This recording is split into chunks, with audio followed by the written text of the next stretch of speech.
ವಿಧಾನ ಪರಿಷತ್ನ 7 ಸ್ಥಾನಗಳಿಗೆ ಮತದಾನಕ್ಕೆ ಈಗ ಕ್ಷಣಗಣನೆ ಆರಂಭ ಆಗಿದೆ. ಅಡ್ಡ ಮತದಾನದ ಭೀತಿ ಕೂಡ ಇದೆ. ಹೀಗಾಗಿ ಪಕ್ಷಗಳು ಏನೇನು ಎಚ್ಚರಿಕೆಯಿಂದ ಇರಬೇಕು ಆ ಎಲ್ಲ ಎಚ್ಚರಿಕೆಯ ಕ್ರಮಗಳನ್ನು ಕೂಡ ಅನುಸರಿಸ್ತಾ ಇವೆ. ಇನ್ನು ಸ್ವಲ್ಪ ಹೊತ್ತಿಗೆ ಶುರುವಾಗುತ್ತೆ. ಕ್ಷಣಗಣನೆ ಆರಂಭ ಆಗಿದೆ. 9 ಗಂಟೆಯಿಂದ ಸಂಜೆ 4 ಗಂಟೆ ತನಕ ಮತದಾನ ಪ್ರಕ್ರಿಯೆ ಇರುತ್ತೆ. 5 ಗಂಟೆ ಸುಮಾರಿಗೆ ರಿಸಲ್ಟ್ ಬಂದುಬಿಡುತ್ತೆ. ಕಾಂಗ್ರೆಸ್ನಿಂದ 5 ಮಂದಿ, BJPಯಿಂದ 2, JDSನಿಂದ 1 ಕಣದಲ್ಲಿರುವಂಥ ಅಭ್ಯರ್ಥಿಗಳು.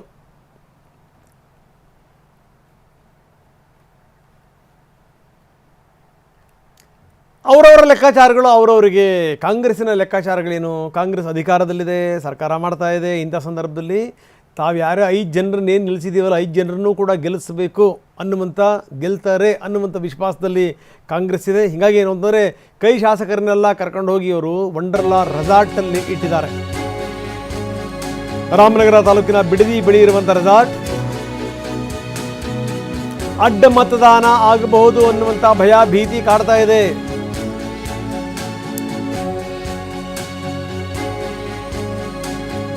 ಇನ್ನೇನು ವೋಟ್ ಹಾಕಬೇಕು ಶುರುವಾಗಿದೆ. 9 ಗಂಟೆಯಿಂದ 4 ಗಂಟೆ ತನಕ. ಹೀಗಾಗೇ ಶಾಸಕರು ರೆಸಾರ್ಟ್ನಿಂದ ತೆರಳುತ್ತಾ ಇದ್ದಾರೆ. ನೋಡಿ, ನಾವು ತೋರಿಸ್ತಾ ಇದ್ದೀವಿ ದೃಶ್ಯಾವಳಿಗಳನ್ನು. ಬಸ್ಸಲ್ಲಿ ಕೂತ್ಕೊಂಡಿದ್ದಾರೆ. ಅವ್ರನ್ನ ಸುರಕ್ಷಿತವಾಗಿ ಕರ್ಕೊಂಡು ಹೋಗಿ ಸುರಕ್ಷಿತವಾಗಿ ಕರ್ಕೊಂಬರೋದು.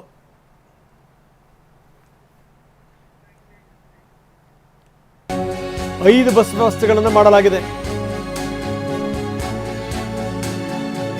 ಈಗಾಗಲೇ ನಾಯಕರುಗಳು ಎಲ್ರಿಗೂ ಕೂಡ ಪಾಠ ಹೇಳಿದ್ದಾರೆ. ನೋಡಿ, ಅದರ ವಿವರಗಳನ್ನು ನಾವು ಕೊಡ್ತಾ ಇದ್ದೀವಿ. ಪ್ರತಿ ಅಭ್ಯರ್ಥಿಗೂ ಕೂಡ ಹೆಚ್ಚುವರಿ 2 ಮತ ಹಾಕಿಸ್ತಾ ಇದೆ ಕೈಪಾಟಿ. 4 ಅಭ್ಯರ್ಥಿಗಳಿಗೆ ತಲಾ 30 ಮತ ಹಾಕಲಿಕ್ಕೆ ಸೂಚನೆ ಕೊಡಲಾಗಿದೆ. 5ನೇ ಅಭ್ಯರ್ಥಿಗೆ 20 ಶಾಸಕರಿಂದ ಮೊದಲ ಪ್ರಾಶಸ್ತ್ಯದ ಮತ. ಇನ್ನು 120 ಶಾಸಕರಿಂದ 2ನೇ ಪ್ರಾಶಸ್ತ್ಯದ ಮತ ವಿನಯ್ಗೆ.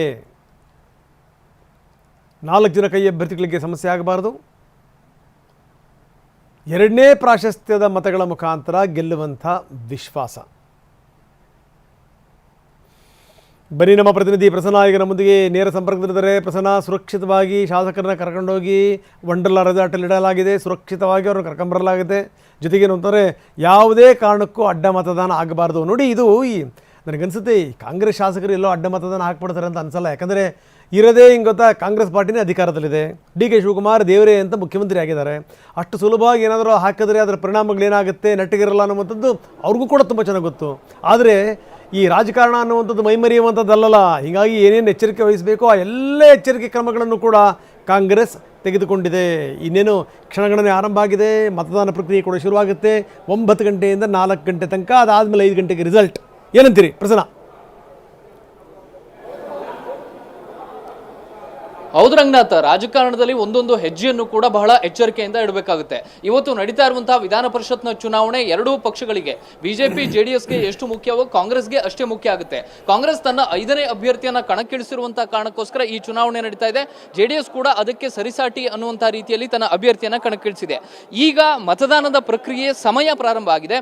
ಇದುವರೆಗೂ ಕೂಡ 9 ಗಂಟೆಯಿಂದ ಮತದಾನದ ಸಮಯ ಶುರುವಾಗುತ್ತೆ. ಮತಗಟ್ಟೆಯ ಬಳಿಯಲ್ಲಿ ಇರುವಂತಹ ವಿಜುವಲ್ಗಳನ್ನ ನಾವು ತೋರಿಸ್ತಾ ಇದ್ದೀವಿ. ಇನ್ನೂ ಕೂಡ ಯಾವುದೇ ಶಾಸಕರು ಮತದಾನ ಪ್ರಕ್ರಿಯೆಗೆ ಇನ್ನೂ ತನಕ ಆಗಮಿಸಿಲ್ಲ. ಈಗಾಗಲೇ BJPಯ ಶಾಸಕರೆಲ್ಲರೂ ಕೂಡ ವಿಧಾನಸೌಧದ ವಿರೋಧ ಪಕ್ಷದ ನಾಯಕರ ಕೊಠಡಿಯಲ್ಲಿ ಸೇರಿದ್ದಾರೆ. ಅಲ್ಲಿ ಉಪಹಾರವನ್ನ ಮಾಡಿದ್ದಾರೆ. ಅದಾದ ಬಳಿಕ ಬಹುತೇಕ ಇನ್ನು ಕೆಲವೇ ಕ್ಷಣಗಳಲ್ಲಿ ಮೊಟ್ಟ ಮೊದಲ ಮತವನ್ನ ಯಾರು ಚಲಾಯಿಸ್ತಾರೆ ಅನ್ನುವಂಥ ಒಂದು ಸಹಜವಾದಂತಹ ಕುತೂಹಲ ಎಲ್ರಿಗೂ ಕೂಡ ಮನೆ ಮಾಡಿದೆ. ಈ ಪ್ರಕ್ರಿಯೆಗಳು ಪ್ರಾರಂಭ ಆದ ಬಳಿಕ ಒಬ್ಬೊಬ್ಬರಾಗಿ ಬಂದು ಶಾಸಕರು ಮತದಾನ ಪ್ರಕ್ರಿಯೆಯಲ್ಲಿ ಭಾಗಿಯಾಗ್ತಾರೆ. BJPಯ ಬಹುತೇಕ ಶಾಸಕರು ಎಲ್ಲರೂ ಕೂಡ ಇದೀಗ ವಿಧಾನಸೌಧದ ವಿರೋಧ ಪಕ್ಷದ ನಾಯಕರ ಕೊಠಡಿಯಲ್ಲಿದ್ದಾರೆ. ಇನ್ನುಳಿದಂತೆ ಕಾಂಗ್ರೆಸ್ನ ಶಾಸಕರು ರೆಸಾರ್ಟ್ನಿಂದ ಬಂದು ವಿಧಾನಸೌಧದ ಸಮ್ಮೇಳನ ಸಭಾಂಗಣದಲ್ಲಿ ಸೇರಿ ಅಲ್ಲಿಂದ ಒಬ್ಬೊಬ್ಬರಾಗಿ ಬಂದು ಮತವನ್ನು ಚಲಾಯಿಸುವುದಕ್ಕೆ ನಿರ್ಧಾರವನ್ನು ಮಾಡಿದ್ದಾರೆ.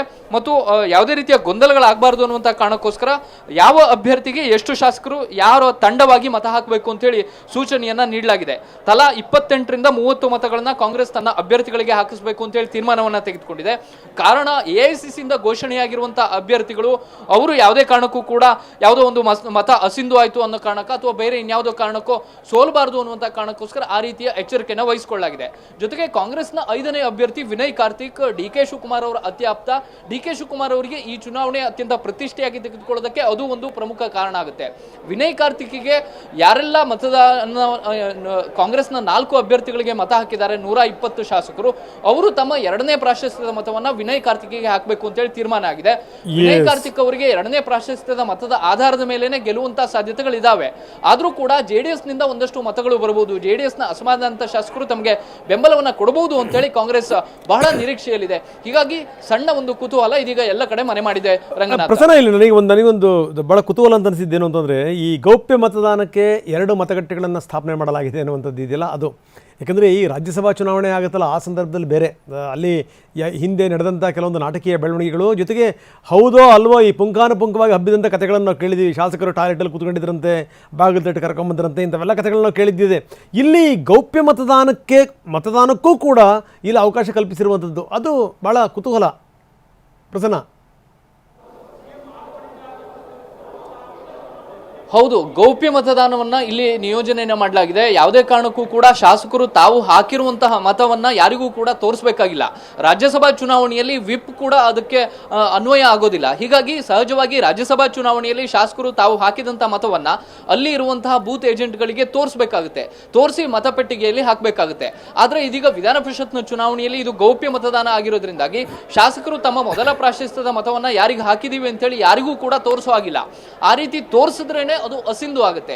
ಹೀಗಾಗಿ ಈಗ ಇರುವಂತಹ ಕುತೂಹಲ, ಪಕ್ಷಗಳಲ್ಲಿ ಇರುವಂತಹ ಬೇಸರ, ಪಕ್ಷಗಳಲ್ಲಿ ಇರುವಂತಹ ಅಸಮಾಧಾನ, ನಾಯಕತ್ವದ ಬಗ್ಗೆ ಇರುವಂತಹ ಗೊಂದಲಗಳು, ಅದೆಲ್ಲವೂ ಕೂಡ ಈ ಗೌಪ್ಯ ಮತದಾನದಲ್ಲಿ ಹೇಗೆ ಬಹಿರಂಗ ಆಗುತ್ತೆ ಅನ್ನುವಂಥದ್ದು. ಕಾಂಗ್ರೆಸ್ ನಿರೀಕ್ಷೆ ಮಾಡ್ತಾ ಇರುವಂತದ್ದು ಅದೇನೆ. ಜೆಡಿಎಸ್ ನ ಹಲವು ಶಾಸಕರಿಗೆ ಬೇಸರಗಳಿದಾವೆ. ಆ ಬೇಸರ ಗೌಪ್ಯ ಮತದಾನದ ಈ ಒಂದು ಕಾರಣಕ್ಕೋಸ್ಕರ ತಮ್ಮ ಪರವಾಗಿ ಅಡ್ಡ ಮತದಾನವಾಗಿ ತಮಗೆ ಲಾಭ ಆಗಬಹುದು ಅನ್ನುವಂತ ನಿರೀಕ್ಷೆಯನ್ನು ಇಟ್ಕೊಳ್ಳಲಾಗಿದೆ. ಅವರ ಲೆಕ್ಕಾಚಾರದಲ್ಲಿ ಯಾರ್ಯಾರು ಗೌಪ್ಯ ಮತದಾನ ಇರುವಂತಹ ಕಾರಣಕ್ಕೋಸ್ಕರ ತಮ್ಮ ಪರವಾಗಿದ್ದಾರೆ ಅನ್ನುವಂತ ಒಂದು ಸಣ್ಣ ಲೆಕ್ಕಾಚಾರಗಳಿದಾವೆ. ಈ ಎಲ್ಲ ಲೆಕ್ಕಾಚಾರಗಳಿಗೆ ಇನ್ನು ಕೆಲವೇ ಕ್ಷಣಗಳಲ್ಲಿ ತೆರೆ ಬೀಳಲಿದೆ. ರಂಗನಾಥ.